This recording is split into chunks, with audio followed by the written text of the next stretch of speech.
오늘 문보미 목사님이 몸이 좋지 않아서 부족하지만 제가 설교하게 됐습니다. 그래도 문보미 목사님 위해서 기도해 주셨지만 제가 능력을 받을 줄로 믿습니다. 오늘 주일 오후 예배에 오신 여러분 모두에게 우리 주 예수 그리스도 안에 있는 은혜와 평강이 함께 하시기를 축원합니다. 이렇게 인사하겠습니다. 잘 되고 있습니다. 기도하면 됩니다. 한 번 더 이렇게 인사하겠습니다. 당신이 위대한 역사의 주역입니다. 아멘. 부활하신 예수님을 만났던 여자들이 전해준 대로 제자들은 대볼산 인근의 한 산으로 올라갑니다. 그들 눈앞에는 얼마 전 십자가에 달려 죽어 장사까지 지냈던 예수께서 다시 살아나 계셨습니다. 소수의 사람들은 이게 무슨 일인가?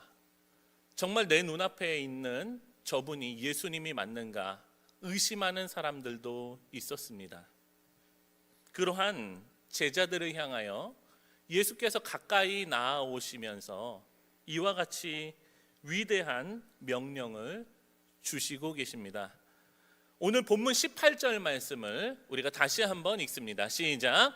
예수께서 나와 말씀하여 이르시되 하늘과 땅의 모든 권세를 내게 주셨으니. 아멘.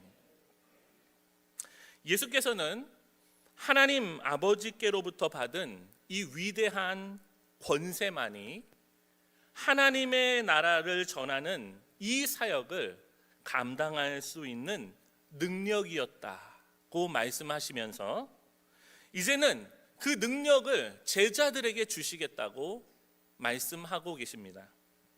그야말로 전 우주적인 권세라고 할 수 있습니다. 하늘과 땅의 모든 권세, 그것은 그야말로 보이는 세계와 보이지 않는 세계에 있는 모든 권세를 우리 주 예수 그리스도께서 제자들에게 위임하여 주시고 계신 것입니다. 예수께서는 하나님의 권세와 능력이 없이는 이 사역을 감당하기 어렵다는 것을 잘 알고 계셨을 것입니다. 그러나 우리는 이제 예수 그리스도를 복음으로 영접하여 하나님의 자녀가 되었을 뿐 아니라 그리스도를 우리의 삶의 주인으로 또 스승으로 모시며 살아가는 제자의 삶을 살지만 주님께서 이와 같이 우리에게 주신 권세를 경험하며 살지는 못하고 있을 때가 많습니다. 과거 고등학교 시절에 제 동생이 자신이 알고 있는 한 친구를 위해서 같이 기도하러 가자고 이야기를 했습니다. 왠지 그 아이가 악한 영에게 붙들려 있는 것 같다고 느껴진다는 것이죠. 마음속에서 일어나는 두려운, 무서운 마음을 안고 그 두려움을 이기고자 서랍 속에 있었던 십자가 목걸이를 꺼냈습니다. 십자가 목걸이를 꺼내서 목에다 이렇게 걸고 나를 해하지 못할 것이다 이러면서 십자가 목걸이를 걸고 그 친구를 향해서 동생과 같이 갔죠. 어둠이 몰려오는 저녁 무렵 놀이터에서 쓸쓸하게 그네를 타고 있는 그 친구, 그 아이를 보는 순간 왠지 왔던 길을 되돌아가고 싶은 마음이 생겼습니다. 혼이 나간 것처럼 다른 곳을 응시하면서 혼잣말을 계속하고 있는 그 아이를 향해서 어떻게 해야 할지 몰랐습니다. 그 순간 제 안에 성령께서 이와 같이 말씀하시는 듯 하였습니다. 정원아, 네가 들은 십자가의 복음만 전해주면 돼. 저는 떨리는 입술을 열고 그 아이에게 어렵게 입을 열어 말했습니다. 너 혹시 예수님 아니 하는데 예수님이라고 하는 소리를 듣자마자 그 여자애가 악 하고 소리를 지르는 거예요. 제가 더 놀랐습니다. 그 순간. 예. 그러면서 다시 너 예수님 안에 악 소리를 지르면서 귀를 막는 거예요. 그 순간 제 마음속에 담대함이 생기더라고요. 그래서 너 예수님 믿어야 돼. 저는 그 아이가 귀를 막고 소리를 지르는데도 꿋꿋하게 예수님의 복음을 전했습니다. 그리고 그 아이를 위해서 진심으로 기도해 주었습니다. 사실 십자가 목걸이를 들고 가기 전까지는 저는 예수님의 이름에 능력이 있다는 것을 실제로 경험해 보지 못했습니다. 그런데 부족하나마 입술을 열어, 그것도 제 머릿속으로는 그렇게 상상했죠. 내가 예수 그리스도의 이름으로 명하노니 떠나갈지, 이렇게 얘기를 하고 싶었지만 그렇게 할 수 없었습니다. 너무 무서워서. 그런데 쭈뼛대면서 불렀었던 그 이름 예수, 그 이름에 권세가 있었습니다. 그리고 그 권세에 귀신이 떠는 것을 보고 나서 고등학교 시절이었지만 크게 믿음이 성장했었던 경험이 있습니다. 사랑하는 성도 여러분, 예수 그리스도를 통하여 영원한 생명을 얻고 그분을 우리의 삶의 주인으로 모셔드린 자들에게 예수께서는 그 이름의 권세를 우리에게 위임해 주셨습니다. 그리고 그 이름을 마음껏 사용하도록 하셨고 그 이름의 능력을 누리도록 하셨습니다. 이미 많은 것을 받았지만 그것을 사용할 때 우리는 그 권세를 누릴 수 있고, 그것을 묵혀둘 때 우리는 평생 예수님의 이름의 권세를 모르고 살아갈 수도 있을 것입니다. 이번 행복 모임을 통해 또 화요일 주일 전도를 통해서 이 예수 그리스도의 이름의 능력을 경험하게 되는 좋은 기회들이 여러분의 삶에 있게 되시기를 예수님의 이름으로 축원합니다. 그 이름의 권세의 능력을 여러분들이 체험하시고 나서 그 이름의 능력을 전하는데 담대함과 용기를 얻으시는 이번 기간이 될 수 있기를 다시 한번 예수님의 이름으로 소원합니다. 이러한 놀라운 권세를 위임하신 예수 그리스도께서 이제 우리에게 유언과 같은 가장 중요한 말씀을 우리에게 주시는 것이죠. 가서 제자를 삼으라. 오늘 본문 19절에서 20절 말씀을 다 함께 읽습니다. 시작. 그러므로 너희는 가서 모든 민족을 제자로 삼아 아버지와 아들과 성령의 이름으로 세례를 베풀고 내가 너희에게 분부한 모든 것을 가르쳐 지키게 하라. 볼지어다 내가 세상 끝날까지 너희와 항상 함께 있으니라 하시니라. 아멘. 오늘 이 예수님께서 제자들에게 주신 유언과 같은 말씀을 살펴보면 이 성경 구절 안에는 4개의 동작을 나타내는 단어가 있습니다. 가서, 세례를 베풀고, 제자를 삼아, 세례를 베풀고, 가르쳐 지키게 하라. 이와 같은 말씀이죠. 그러나 여러분들께서도 잘 알고 계시듯이 오늘 이 본문에서 정말 동작을 이야기하는 동사는 단 하나뿐입니다. 그것은 바로 제자를 삼으라는 동사입니다. 원어상 보면은 이 동사인 제자를 삼으라라고 하는 이 단어를 지원해주고 수식해주면서 분사구 형태의 3가지가 나오는데 그것은 바로 가라, 세례를 베풀라, 그리고 가르쳐 지키게 하라. 말로 오늘 본문이 기록되어져 있습니다. 이것은 어떤 뜻인가 하면 제자를 삼으라라고 하는 주님의 명령을 어떻게 실행하고 지켜야 하는가라고 하는 세 가지의 구체적인 방법과 지침을 예수님께서 말씀해 주셨다는 것입니다. 풀어 설명하면 가서 제자를 삼으라라고 하시는 주님의 명령을 지키기 위해서는 가야 한다. 세례를 주어야 한다. 가르쳐 지키게 해야 한다라고 하는 이 세 가지를 통해 예수 그리스도께서는 제자를 삼으라는 명령을 하고 계시다는 것입니다. 그렇다면 우리는 오늘 이 본문에 담겨 있는 세 가지의 지침을 통해서 우리가 어떻게 주님의 명령을 순종할 때 제자를 삼을 수 있는가를 살펴보고 우리 가운데도 그러한 열정과 주님의 나라를 향한 비전이 생겨지는 귀한 시간이 되기를 원합니다.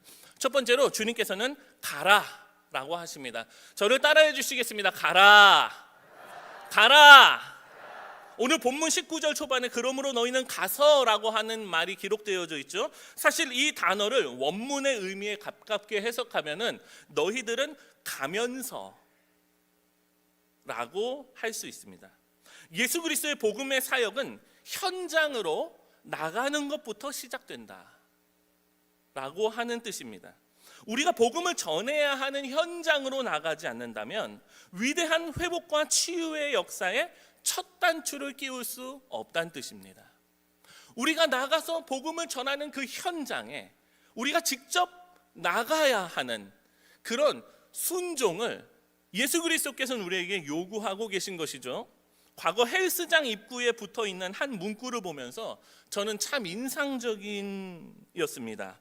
운동을 하면서 가장 어려운 건 체육관에 나오는 것입니다. 당신은 방금 그걸 해냈습니다. 그러므로 지금부터는 더 쉬운 걸 해보겠습니다. 이렇게 써 있더라고요. 운동할 때 제일 어려운 게 무엇이라고요? 체육관까지 나가는 겁니다. 예. 그래서 체육관에 나가서 힘들지만 운동을 시작하고 나면은 그러면 그때서부터 온몸이 풀리기 시작하고 긴장도 사라지고 땀도 나면서 기분도 좋아지죠. 전도의 시작은 현장에 나가는 것입니다. 그럴 때 하나님의 성령께서 우리로 하여금 담대함과 용기를 주시고 복음의 권세를 경험하도록 해주시는 것입니다. 그런데 나가지 않으면 우리는 여전히 예수 그리스도의 이름의 권세를 경험할 수도 없을 뿐만 아니라 복음을 전하는데 두려움과 그리고 소극적인 태도를 가질 수밖에 없고 평생 예수 그리스도의 이름을 전하지 못하는 삶으로 우리 삶이 그렇게 변화 없이 흘러가게 될 수도 있다는 것입니다. 주님께서 말씀하십니다. 가라. 가라. 현장으로 가라. 그때 내가 너와 함께 할 것이다. 말씀하고 계시는 것이죠. 예레미야 1장 7절 말씀을 다 함께 읽습니다. 시작. 여호와께서 내게 이르시되 너는 아이라 말하지 말고 내가 너를 누구에게 보내든지 너는 가며 내가 내게 무엇을 명령하든지 너는 말할지니라. 내가 내게 누구에게 보내든지 너는 가며. 가라고 하시는 주님의 말씀은 지난주 오후 예배 때 시간에 들었던 맥켄지 선교사님의 이야기를 떠오르게 했습니다. 누군가는 어둠과 절망의 그늘에 있었던 조선을 마음에 품고 그 미지의 세계 땅으로 발걸음을 향했기에 우리나라는 이와 같이 동방의 예루살렘이라고 불리울 수 있는 선교의 국가가 된 것이 아니겠습니까? 그 누군가가 현장에 들어가서 자신의 몸을 배에 옮겨 자신의 인생과 미래와 꿈과 비전을 배에 실어 조선이라고 하는 땅에 오지 않았다면 우리는 이와 같이 하나님을 예배하는 기쁨을 누리지 못했을 것입니다. 여러분의 가족 중에 누군가가 용기를 내어 복음을 전하지 않았다면 여러분들도 그리스도 앞에 나오지 못했을 것이고, 누군가 한 사람의 전도자가 여러분들을 끊임없이 기도하며 전도하지 않았다면 우리는 아직 여전히 죄인이었을 것입니다. 현장에 나가는 한 사람, 그곳으로 달려가는 한 사람을 통해 예수 그리스도의 복음이 전파될 줄 믿습니다. 두 번째로 성경은 세례를 베풀라라고 말씀하고 계십니다. 저를 따라하시겠습니다. 세례를 베풀라. 아유, 목사님, 저희들 목회자도 아닌데 어떻게 세례를 베풉니까? 라고 생각하실 수 있으시겠죠. 예수님께서 공개적으로 세례를 주라라고 말씀하시는 것이 오늘 본문이 아닐까 합니다. 예수 그리스도께서 말씀하신 이 세례가 단순히 종교적인 의식만을 의미한다고 생각하는 것은 오늘 본문의 말씀을 다소 축소시키게 되는 오류를 범하게 될 수 있다고 생각됩니다. 제자들에게 있어서 세례라고 하는 것은 회심, 즉 예수 그리스도를 통해서 마음이 변화하고 그리스도를 영접한 인생의 가장 중요한 그 변화를 경험한 사람들에게 주는 징표와 같았습니다. 곧 예수 그리스도를 자신의 인생의 구원자요 메시아로 영접하고 죄와 허물로 죽었던 자기 자신이 다시 살아났다라고 하는 이 회심의 고백을 받은 자들이, 회심의 고백이 있는 자들에게 주었던 의식이 바로 이 세례라고 하는 것입니다. 그렇다면 이 세례를 베풀라라고 하시는 주님의 명령은 회심을 목표로 하여 그리스도의 원색적인 복음을 전하여 그들이 거듭나 하나님의 자녀가 되게 하라는 요청이며 명령이라고 할 수 있다는 것입니다. 음식이 필요 없는 사람이 없고 공기가 필요 없는 사람이 없는 것 같이 사람은 누구나 복음이 필요합니다. 우리 모든 인생의 문제를 해결하신 유일한 분, 그 예수 그리스도, 그분의 복음이 필요 없는 사람은 없습니다. 그리고 이러한 복음은 교회 바깥에 있는 사람에게도 필요한 복음이요, 교회 안에 있는 사람에게도 여전히 필요한 복음으로서 반드시 전파되어져야 하는 진리입니다. 세례를 베풀라라고 하시는 주님의 명령은 예수 그리스도의 복음을 전하여 그들로 하여금 새로운 생명으로 태어나 하나님의 자녀로서 살게 하라는 주님의 명령입니다. 우리 요한복음 8장 32절 말씀을 다 함께 읽습니다. 시작. 진리를 알지니 진리가 너희를 자유롭게 하리라.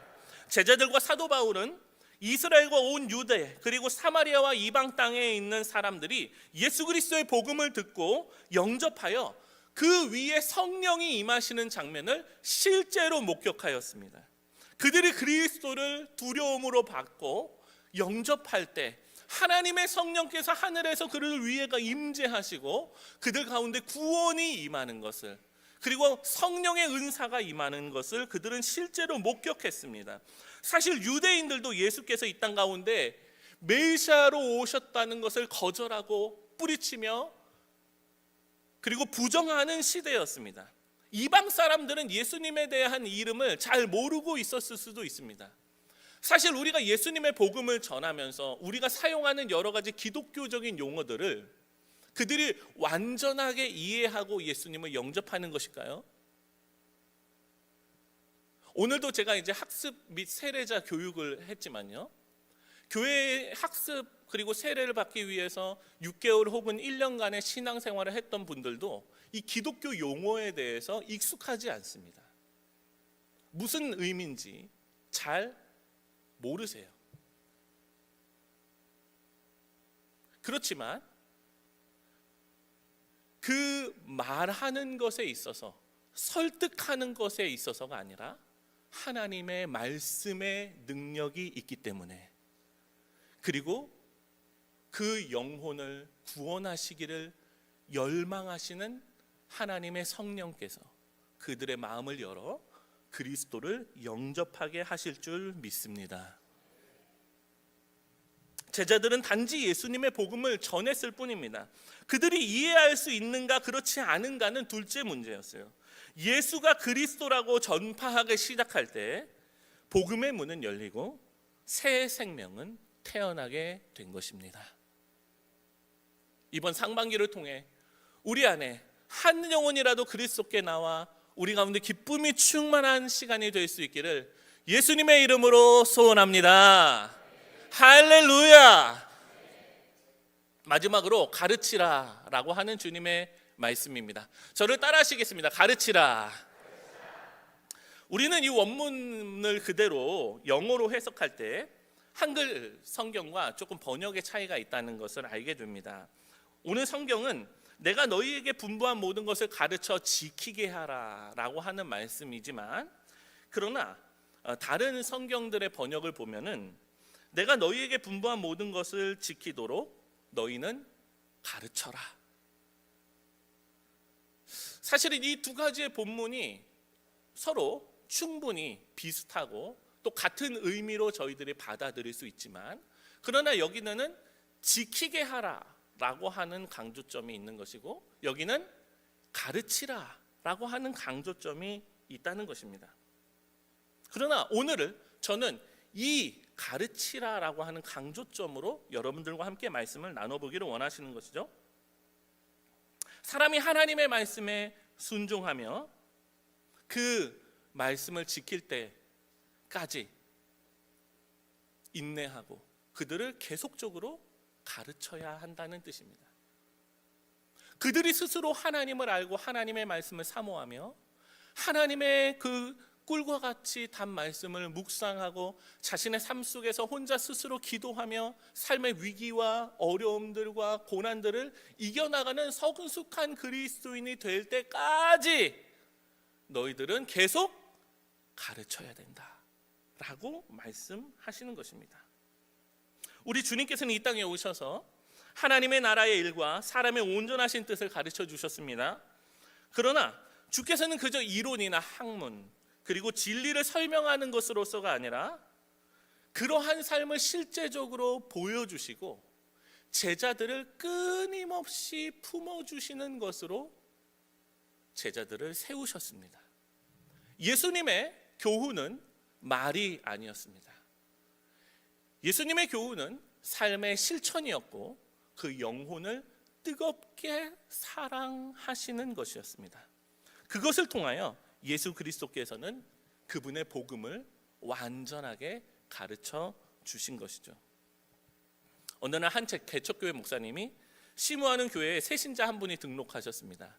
가뜩이나 이제 성도 수가 이제 적어서 너무 기쁘고 또 너무 즐거운 일이 아닐 수 없었죠.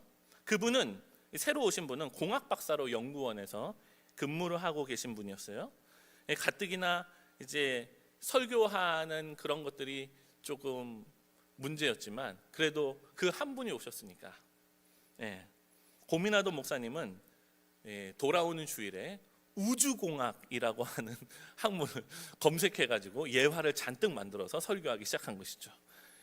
이 세계의 우주공학이라고 하는 것을 들어보셨습니까? 이러면서 이제 설교를 하기 시작하는 겁니다. 근데 그분의 표정이 좋지 않은 거예요. 그래서 그분은 이제 전공이 그쪽이 아니려나 생각을 하고 다음 주에는 금속공학을 연구를 해가지고 내가 이번만큼은 저 사람 마음속에 하나님의 말씀을 심겠다 해가지고 그렇게 준비를 한 거죠. 예배가 끝난 후에 그 성도님을 불러서 이제 같이 식사하고 있는 자리에서 이렇게 얘기하는 것입니다. 성도님, 제 오늘 설교가 어떠셨습니까? 제가 예화를 들고 설명한 것이 맞는 설명입니까? 이렇게 이제 질문을 한 것이죠. 이렇게 이야기해도 그 성도님 한바탕 크게 웃으시더니 이렇게 조용한 목소리로 목사님께 답변하시는 것이에요. 목사님의 설교는 너무 과학적이고 제가 듣기에 너무 좋습니다. 그리고 저의 전공과도 어느 정도 일치하는 것은 맞아요. 그런데 저는 그런 설교를 듣기 위해 교회로 오는 건 아닙니다. 저는 살아계신 하나님의 말씀을 듣고 싶어 교회에 옵니다.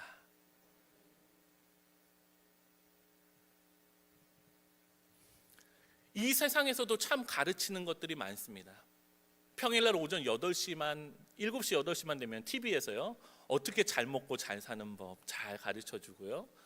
예, 그리고 병에 걸리지 않는 법도 친절하게 알려줍니다. 어떤 병에 암에 걸리지 않는 법, 뭐 이런 거. 그리고 웰빙, 우리가 인생 속에서 어떻게 살아야 되고 스트레스 없이 살아야 되며 주변에 있는 모든 사람들과 어떤 관계를 잘 유지하며 살아야 되는가. 고부 갈등, 부부 관계, 자녀와의 관계. 들을 만한 좋은 교훈들이 TV를 틀면은 잘 나옵니다. 제가 최근에 이제 좋아하는 강의는 이 김창옥 씨의 강의예요. 예, 참 좋습니다. 그런데 그것이 복음이 주는 자유는 없습니다. 우리는 제자 삼기 위하여 무엇을 가르쳐야 하는가? 이 세상 학문이나 행복, 그리고 그 사람의 어떤 분위기나 기분에 맞춰서 우리가 알고 있는 지식들을 나열하고 포장해서 복음을 주는 것이 아닙니다. 그러한 것은 우리가 아니어도 그 사람들에게 얼마나 줄 수 있는 사람들이 많습니까? 우리가 가르쳐야 하는 것은 예수 그리스도, 그분의 인격과 삶, 그리고 십자가의 죽음과 부활입니다. 세상 어디에서 들을 수 없는 원색적인 복음, 진리, 그것이 그 영혼을 살게 하고 그리스도께로 나오게 하기 때문입니다. 여러분들이 입술을 열어 복음을 전하시는 여러분의 삶이 되시기를 예수님의 이름으로 축원합니다. 결론입니다. 오늘 예수께서는 제자 삼으라고 명령하고 계십니다. 그리고 어떻게 제자를 삼아야 하는지 우리에게 가르쳐 주셨어요. 가라, 세례를 베풀라, 그리고 가르치라. 이와 같은 세 가지의 지침으로 우리도 그리스도의 제자가 되고 또 한 명의 그리스도의 제자를 삼는 여러분 모두가 되어 우리 가운데 그리스도의 제자들로 충만케 되는 교회가 될 수 있기를 예수님의 이름으로 소원합니다. 이와 같이 외쳐보겠습니다. 나가면 만납니다. 전하면 열립니다. 가르치면 제자 됩니다. 다시 한번 해보겠습니다. 나가면 만납니다. 전하면 열립니다. 가르치면 제자 됩니다. 믿음으로 반응하시는 여러분이 되시기를 축원합니다.